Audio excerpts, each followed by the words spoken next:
অনেক দিন আগে এক কৃষক ও তার ছেলে ও তার গৃহপালিত গাধাকে নিয়ে বাজারের দিকে যাচ্ছিল।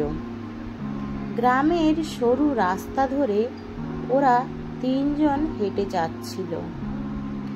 কৃষক বলল, সোনা, তাড়াতাড়ি পা চালা, আমাদের বাজারে তাড়াতাড়ি পৌঁছতে হবে।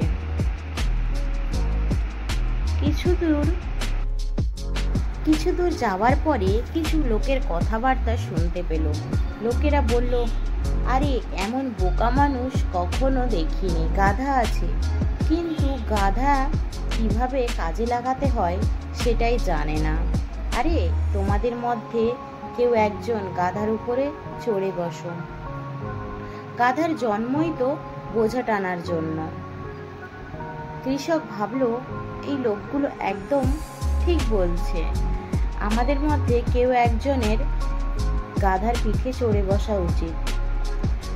সেই মতো তার ছেলেকে বলল, সোনা, অনেকক্ষণ তুই হেঁটেছিস, তুই গাধার পিঠে চড়ে বস।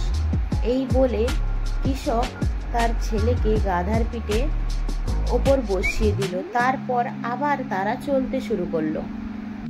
তারা আবার গ্রামের সরু রাস্তা ধরে পথ চলতে লাগলো।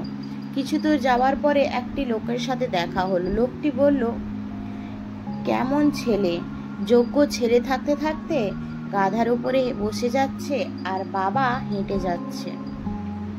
লোকটি তো ঠিক কথাই বলছে। ছেলেটি ভাবলো, আমি তো হেঁটে যেতে পারবো, বাবা অনেকক্ষণ হেঁটেছে, বাবা এবার গাধার উপরে বসো।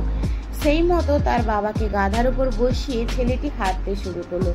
এইভাবেই তারা গ্রামের সরু রাস্তা ধরে পথ অতিক্রম করতে লাগলো।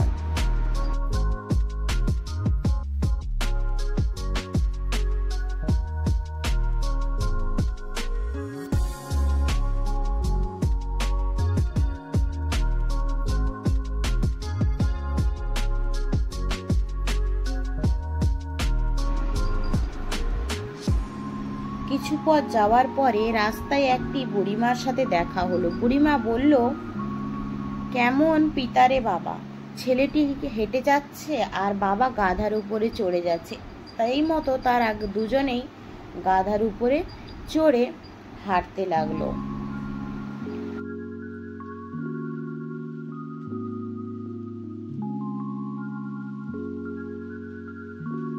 এইভাবে কিছু দূর যাওয়ার পরে রাস্তায় আবার কিছু লোকের সাথে দেখা হলো। লোকেরা বলল, কি নির্দয় মানুষ রে বাবা, দুজনে গাধার উপরে চেপে বসেছে, নিরীহ গাধাটার উপরে এত বোঝা চাপিয়ে দিয়েছে। এ কথা শুনে কৃষক ও তার ছেলে ভাবলো, সত্যিই তো, তাহলে আমরা নিচে নেমেই পড়ি। এইভাবে চলতে চলতে তারা খুবই ক্লান্ত হয়ে পড়ল। কিন্তু পরক্ষণে কৃষক ভাবলো যে সবাইকে খুশি করে চলা এই জগতে সম্ভব নয়। তাই তারা যা করেছে বা লোকের কথা যেটুকু শুনেছে সেটুকু তারা ভুল করেছে। তো বন্ধুরা, এর থেকে তোমরা কি শিখলে? যে এই জগতে বা এই পৃথিবীতে একসাথে সকল মানুষকে খুশি করে চলা সম্ভব নয়। ভিডিওটি যদি ভালো লাগে তাহলে অবশ্যই চ্যানেলটিকে সাবস্ক্রাইব করে বেল আইকনটি প্রেস করে দেবে, যাতে নতুন নতুন ভিডিও সর্বপ্রথম তোমাদের কাছে চলে যায়।